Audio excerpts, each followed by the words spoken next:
Hey everyone, and welcome back to the Music Made Me podcast. Thank you so much for joining us once again. We truly do appreciate it. Today we have an awesome conversation for you. It could be one of the best, I think, so far. We're sitting down with Canadian singer-songwriter Jordan Hart. Although he's just released his debut EP, he has had quite the journey.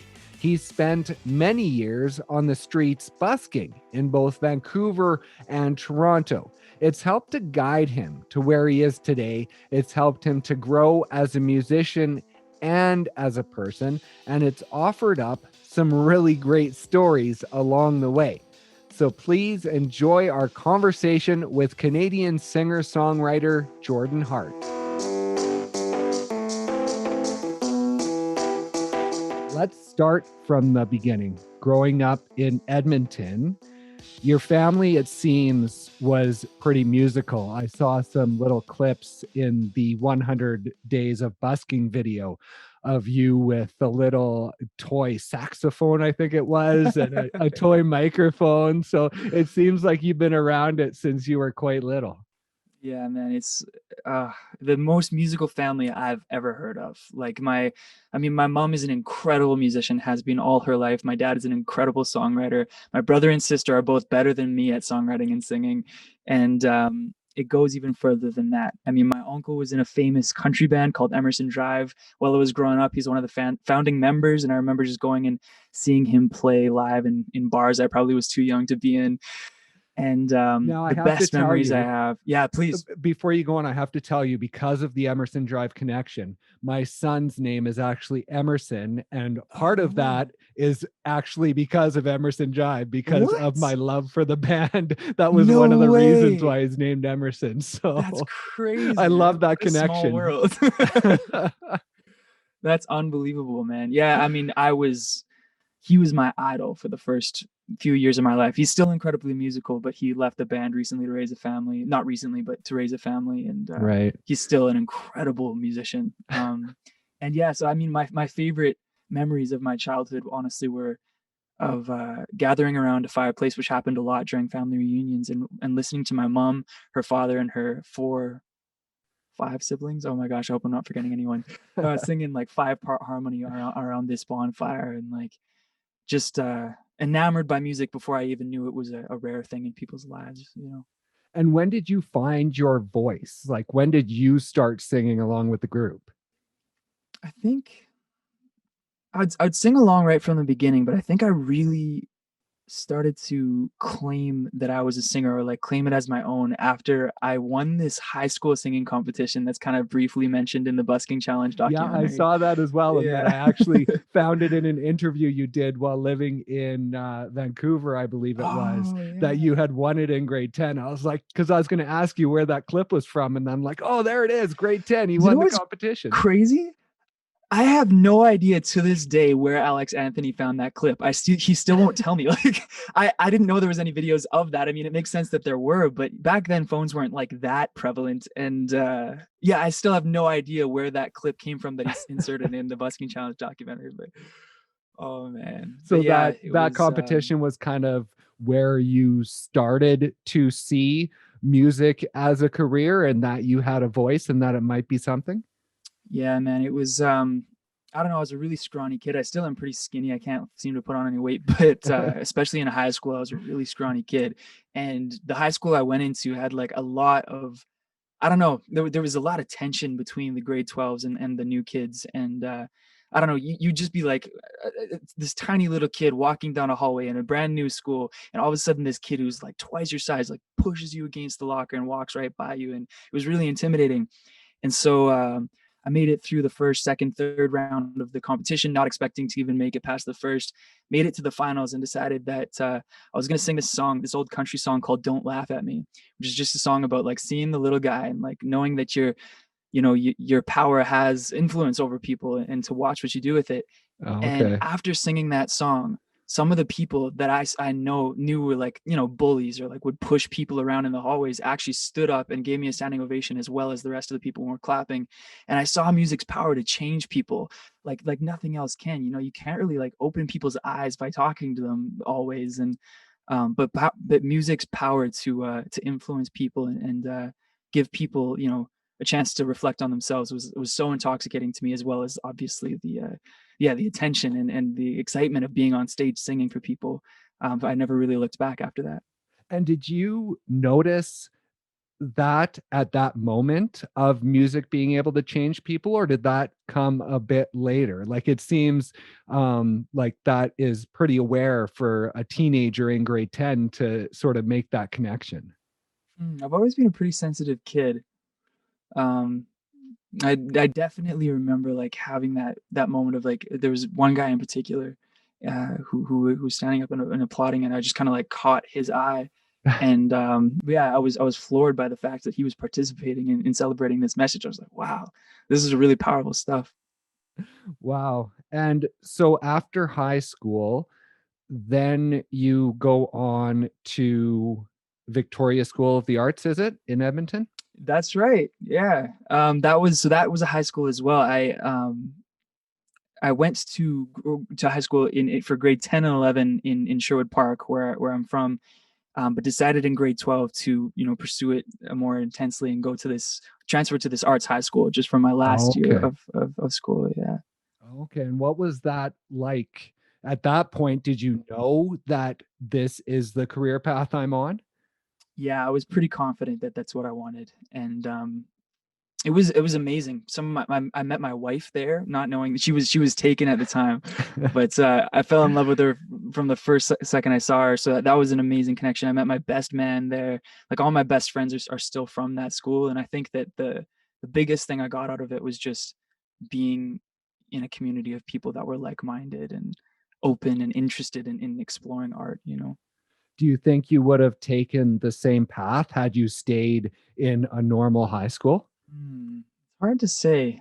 I was definitely infatuated with becoming a singer-songwriter, so I think I would have definitely tried my hand at it, but there were things that came from Vic that I really needed. So I wonder if Right. those would have hit my life if I didn't go there to that school. Yeah, And one of the things that came out of that was the 5 week summer that's program right. at Berkeley in Boston. Yeah.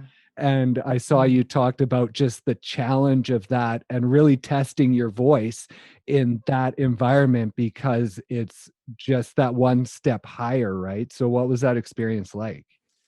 Yeah, man. It was very humbling. Right from the get-go. It was like I immediately there were three singers male singers that were singing in a way that I didn't think was possible with a voice. Like it just like opened me up to what was possible with a male voice, and I was like, I didn't know I could do that. I'm clearly at the beginning of this journey, and I remember just like pushing myself every day to try to learn to be like this guy. His name is Desmond Scaife Jr. He's still a friend of mine, but back then he was just Okay. like an icon in the school, and it was humbling. It got to a point where it was like a little discouraging, I'd say, until at the very end of the 5 week performance program, they were giving out these scholarships, and they started at like $500, which is nothing to a school that's that expensive, and they would Right. just like go up, and it was this like whole ceremony. It took like hours, and so we would listen to a few performances, and then they would announce a few more scholarships, and we listened to more performances, and it just kept going up.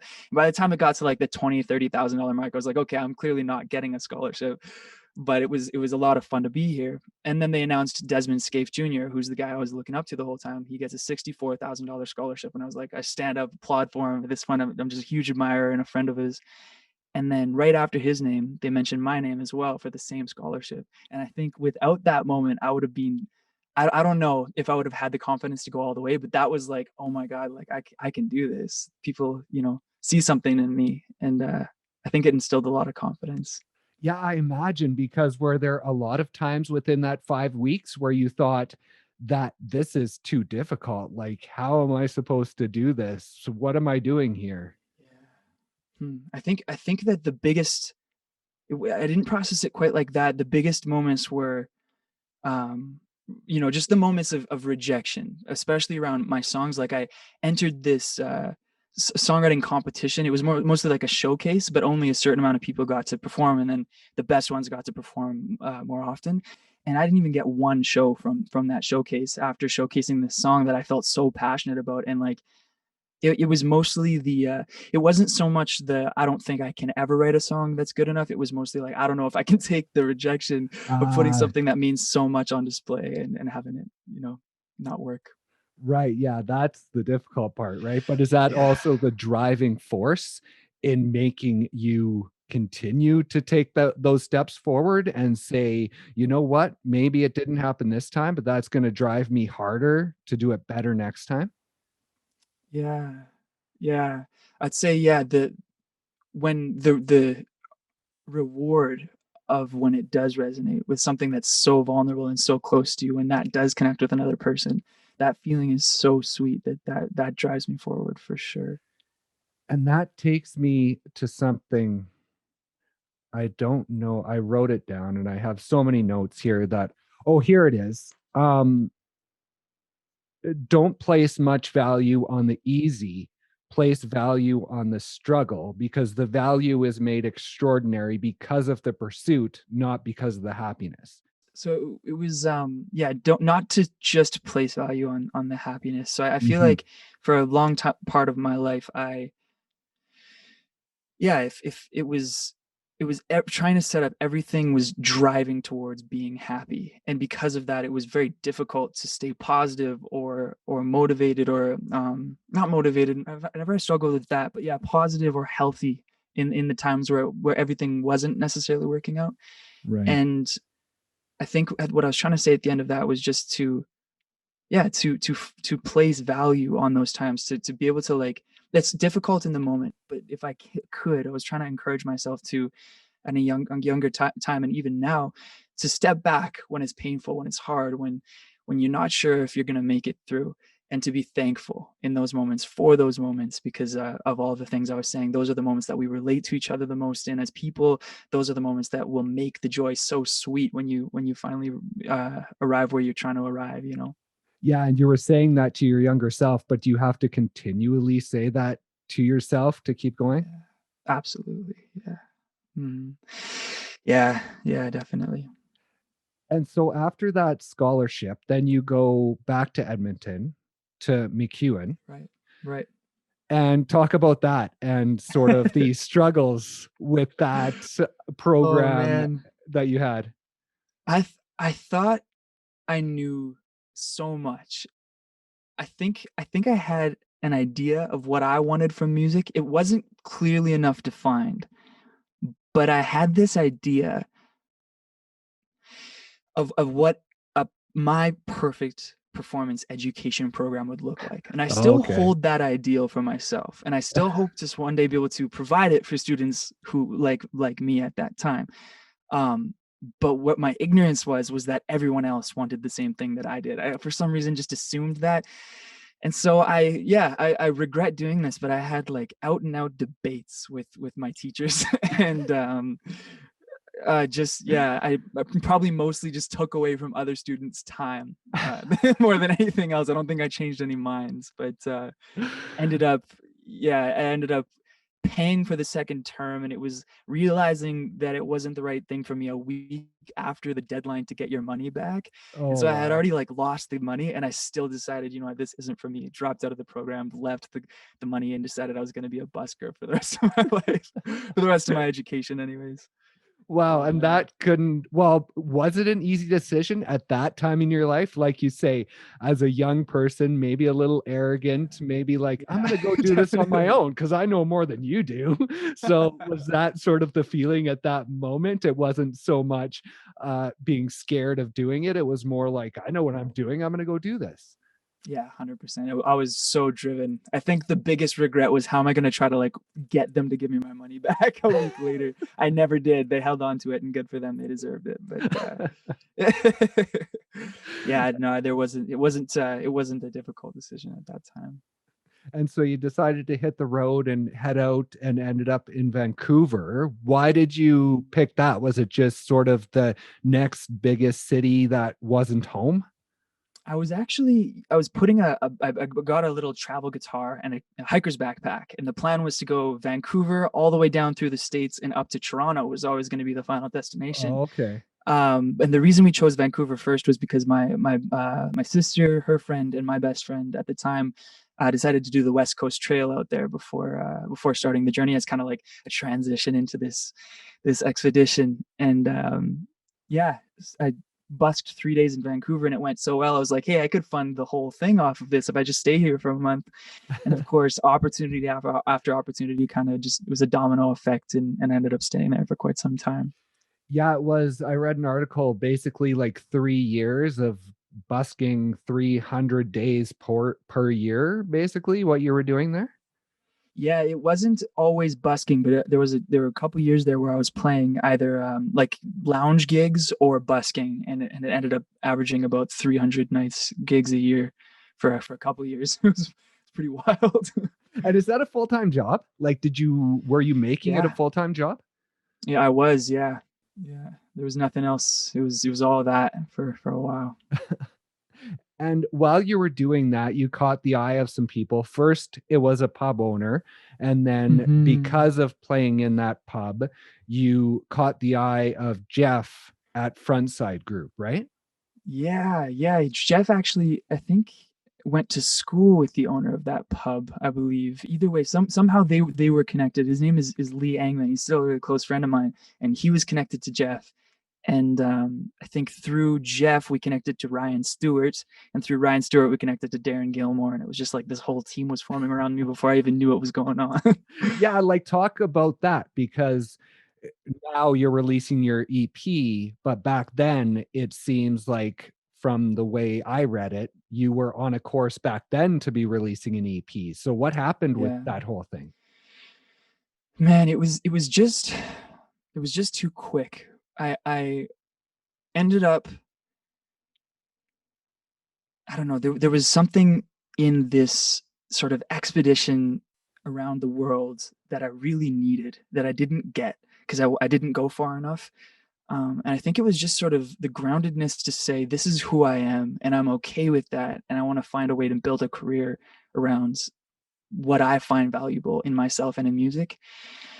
And before that, before I could get there and have that groundedness and know that's what I wanted from music, I had all of these opportunities and this investor, and they were looking for ways, kind of presenting me these routes that were like, this will make you a star, this will make you famous. And I was like, Right. man, if I get that, then I can go anywhere from there. Like, just get that first, and then I can basically branch off into anything I want. And so, yeah, short stories or long story short, they hooked me up with Ryan Stewart, who's like this, dance producer. He produced a lot of Carly Rae Jepsen's early stuff, and he's an amazing producer, even better guy. Like, I love Ryan with all my heart. He's an amazing person.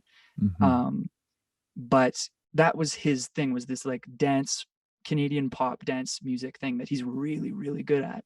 But it Okay. wasn't what I was really good at. I was sort of good at it and I had a voice for it, but my heart was in a different place. And so I sort of would go into these sessions and try to force the music in a direction, and Ryan would kind of push it naturally in a different direction. And it just ended up in this sort of, it what had a foot in both worlds, so it wasn't one of either. And so there wasn't a Right. lot you could really do with that. And at the end of the recording process, it just didn't resonate with me, and none of the songs felt like me. And I had already grown so much, and luckily my team was gracious enough to sort of allow me to explore and find who I was. All the while kind of putting pressure on a direction that didn't quite fit with what I wanted for myself, to be honest. Um, And is that why you then left for Toronto to kind of move well, past that stage or? not quite. That actually started happening. So I what happened there with Toronto? I think the first thing that we did there was I got flown to Toronto to play a Christmas party for um, a company that we're still really connected with. And Okay. while I was there, I just noticed this excitement in the city. I think what we did first is we went to a movie, my wife and I, and we the entire time during the movie, people were laughing more openly. They were like kind of like engaged with each other, and then at the end of the movie, they gave the movie a standing ovation. And I got the impression that that's what Toronto was like all the time. That every movie that everybody watches at all times, like people are that engaged, and the city's always like that. So I was like, "Em, we got to move here. We got to come to this place. This is the energy I want to be around all the time." And I think that's what drove moving to Toronto more than anything else. But then once we got here, we did get a sense of what we wanted, like a piece of what we wanted, in the fact that immediately people started to actually come to the shows, which is really tough to get people to do in Vancouver, because how are you going to compete with snowboarding or surfing or hiking in the most beautiful place in Canada, right? Right. So yeah, we started to build a little bit of momentum, and we were like, this is the place we have to stay for a while. It's funny you say you went because of that sort of city vibe, but then I saw some videos recently, within the past year, I think, that you were doing sort of in nature, away from the city, and just talking about that need to get away from it all and get A away from that 100%. craziness. So it's Totally. kind of moved in a different direction, right? Yeah, well, I went just with all the ambition of a young 20 something year old, and I all I wanted to do was to get some footing, to feel like I was creating momentum. And there was always that sense of like, I want to find my sound, but I really just wanted to be in like in the circles where things were happening and making things happen for myself. And now that I sort of have found a team that I really love and I'm hoping to work with for many years to come, and there's enough of like an audience that we've built in the city that I think I'll be able to come back at any time now and perform for some people. Now I've got that, and I'm really ready for just like the peace that is needed in terms of the creative process, because that's definitely a bit hard to find where we're living right now. Right. And Yeah. talk about the busking, because that has been a huge part of your journey, like I was talking about in Vancouver, and especially in Toronto, with making the connections you have and just sort of growing as a musician. So, how important has that been? And did that make you feel like you were having a career in music when you weren't necessarily recording and putting out music, but you still were doing something within music? Yeah, 100%. The first part of that question, busking is the sole thing in my life that I attribute 95% of what I know to. And it was, yeah, the ultimate education experience, in that the people that stop, they don't have any reason to stay, they don't have any reason to stop, and they haven't invested anything. So if you think about um, people coming to a show, they've already invested in you being good with their money if they bought a ticket, right? Yeah. Or if they made the time to even come see you. And so they're more likely to stay, they're more likely to want to be supportive. And so I found that in those types of environments, especially in the beginning, I was getting false feedback about what was successful and what wasn't. It was mostly just like a really supportive energy, right? Whereas on the street, you annoy people, you have moments where you make people cry openly, you have moments where in a good way. You have moments where, people ask you to shut down, or this resonates and then that doesn't resonate. And the most important lesson that I learned through all of that, which isn't something I was expecting, especially as a young musician looking for my sound, looking for my purpose as a musician, was that people resonated with what resonated with me. And it was like the most beautiful, just thing. I was looking for what I had to strengthen in myself, or what I had to, frankly, change about myself in order to pursue, to have a successful career in music. And the most incredible realization was that I didn't have to. All I had to do was get in touch with myself and feel myself and be honest. And people always resonated with that most. Whether it was I went out and I was happy that day and I sang a bunch of happy songs, or I was really sad and I sang really slow songs, whatever it was, resonated most with people. It wasn't what style, it didn't matter what style it was. It just mattered that it mattered to me. So yeah, that in and of itself was, and all of the different subtleties of that was taught to me specifically by busking and nothing else. And to answer the second part of that question, it helped in so many ways. It helped fund me to be able to focus on nothing but music for 7 years, something like that. And it definitely, like, yeah, provided me with sense of getting something done today. I am a professional musician. This is something I'm doing, which helped drive me forward. Yeah. And Hmm. now the songs that are being released on the EP, are these all songs that you played throughout your busking, or are these songs that were written within the past year or so and weren't a part of that world? There are two songs on there that were apart from the beginning. They're really old songs, and I sang them on the street countless times.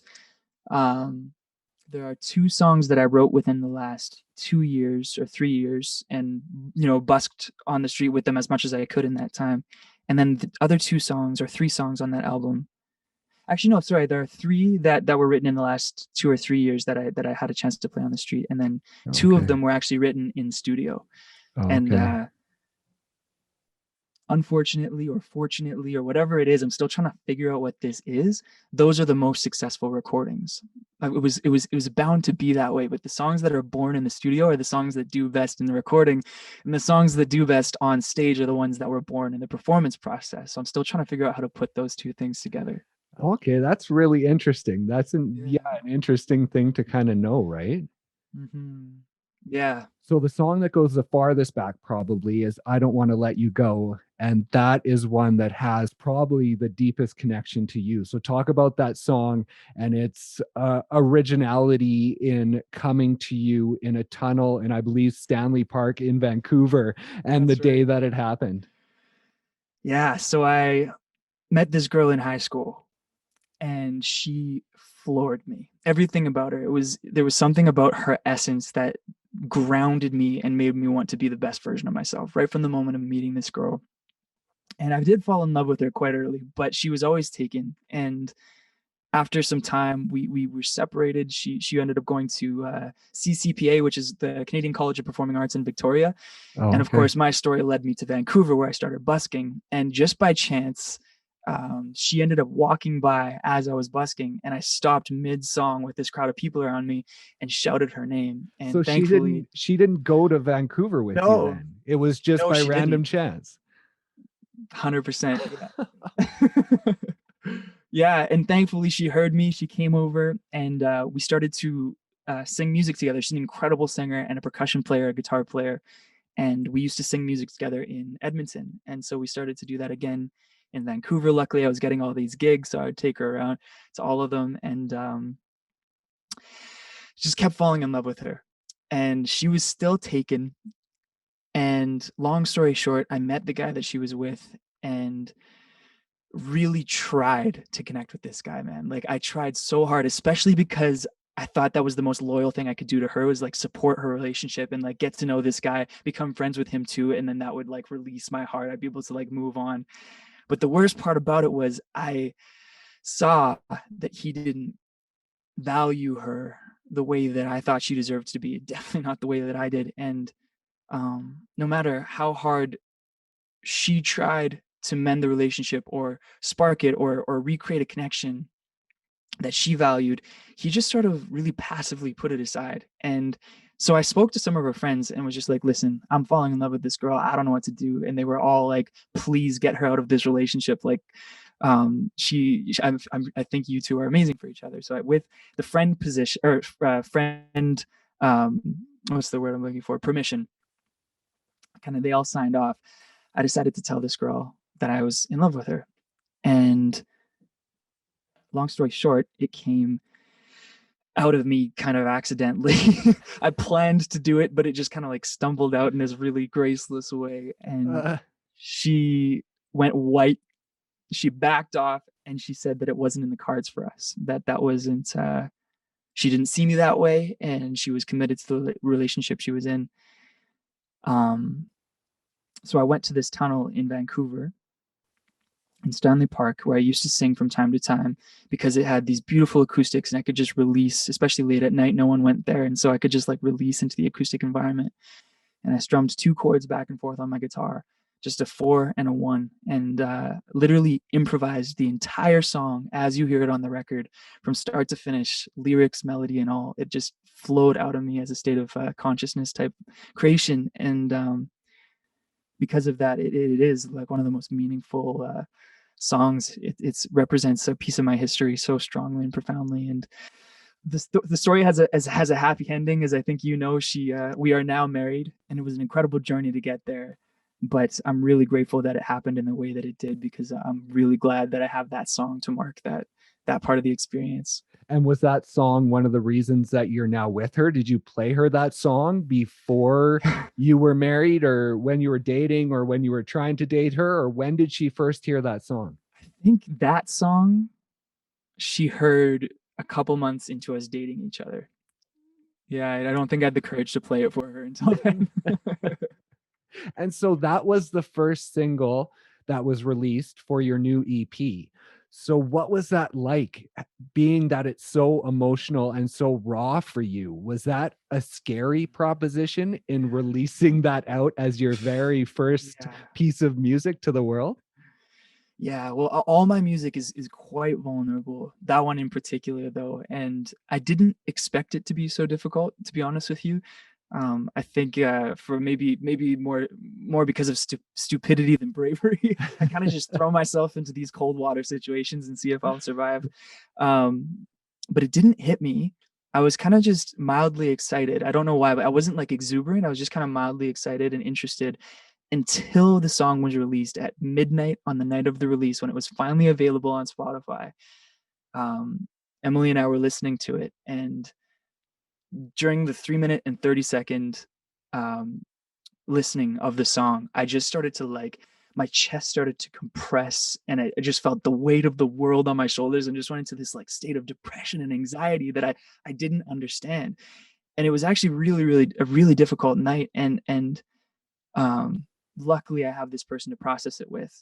And after about 2 hours of sort of thinking it through, I realized that everything that I have had been through at that time, all of the highest highs and the lowest lows, the relationships that helped me and the relationships that held me back, all of that experience was hindering on this one 3 minute and 30 second song. And no matter if it was the best song that I'll ever write, it couldn't have represented all that I had been through. And I was putting all of that weight on this recording.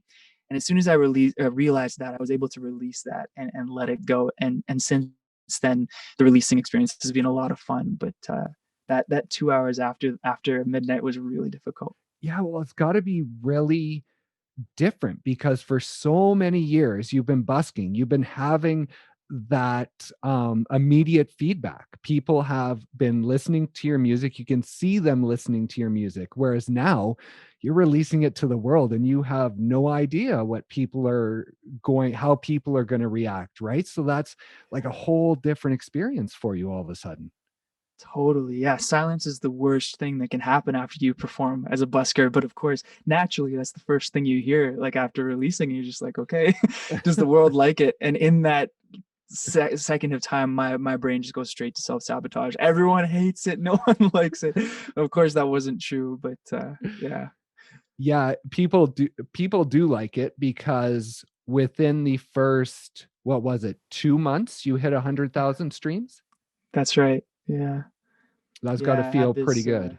especially because I had this goal of reaching 100,000 by the end of 2021. It was kind of like I wrote it on a piece of paper, and I was like, I'm gonna get there somehow. 2 months later, checked it off the list. Is pretty grateful. You had the streaming goal and you hit that goal. And then with your first official music video, like I saw on your YouTube account, you have a video from, I believe it's 5 years ago, just a performance video, and it has like almost 5,000 views in 5 years. And now your new video has been out for 2 weeks. And what does it have? Like 350,000 views? Yeah, something like that. It's pretty crazy. Like that's got to Oh, be insane as a new artist, just from all those years of busking and wanting to get your music out there to finally having the opportunity and to have it hit so well. It has to be amazing. yeah, it's incredible, especially that version of the song, like with the dance that Lauren Runyon's created, and this incredible director Julia Hendricks. I'm so grateful that it came together that way. There was kind of this weird, beautiful underground movement of these dancers that just started to put together these dances to my songs. As soon as I started releasing them, there would be like 10 a week of just these random dancers who I didn't personally know usually, who were choreographing to my songs. And so it naturally lended itself. Like I knew that's how I want, where the direction I wanted to go for this first video. And it's beautiful to see the dance community respond the way that it has. And I mean, the film community as well as my music listeners are enjoying it. It's the most rewarding thing. It's pretty cool. And that dance inspiration started right away, right? Because the first time you busked with that song, wasn't there someone who came up and just started randomly dancing to it? Yeah, it was the first time I busked since recording it. And this guy who's now a good friend of mine, his name is Josh Caesar, and he's an unbelievable dancer. He just came up and randomly started dancing. And at first I just saw something out of the corner of my eye. And being a busker for so long, that usually means something sketchy is happening, whether, you see some weird stuff on the street. And so I kind of just ignored it and sort of turned my head. And then eventually I looked and saw the way he was moving and was blown away. Like, this guy is one of my favorite dancers in Toronto, and for him to just have taken the time to do that was pretty incredible. And yeah, like you say, that spurred the whole dance community kind of finding out about me and led to this video. That's awesome. Well, having you say that you see really interesting things on the streets makes me want to dive into that, but we don't have time to dive into that. So I'll have to have you back, and we'll have to talk about all those stories that you have from all of those years of busking, because it'd be fun to learn all those as well. Yeah, I'm looking forward to it, Brennan. Honestly, this was the most in-depth and precise and well done interview I've ever participated in. You're amazing at what you do. Thank you for the research and for the meaningful questions and the way you listen. I really appreciate it. It was a lot of fun. Oh, well, thank you. Thank you for your music. So the debut EP, Only Pieces of the Truth, available now wherever you stream your music. And is there also physical copies that you can get off the website? Not right now, but we're planning to make some very soon. And is that going to be pretty exciting, especially coming from a generation where that was a thing, and ripping open the CD and seeing it? Is that going to be a pretty big deal for you? Exactly. That's exactly why I'm excited about it. It's one thing to be listening to these musicians on Spotify who I'm loving these days, but I almost always, for the ones that really matter, will purchase the vinyl or the CD to just have that physical thing to hold on to. So I'm excited to have that of my own music, and finally. That's awesome. Well, we hope everyone checks it out, and we thank you so much for being here. Only Pieces of the Truth, available now. And like I say, hopefully we'll talk again soon. I'm looking forward to it, man. Thanks again. Okay, thank you so much.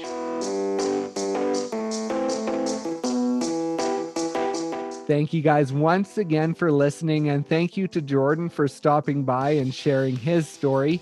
Please make sure you are liking, sharing, following, subscribing to us on whatever streaming service you are listening on. And please make sure you are following us on Instagram, Twitter, Facebook, all of the social networks. TikTok, we're on there as well. Just search The Music Made Me and we should pop up. Thank you guys once again so much for listening, and we'll see you next time on The Music Made Me.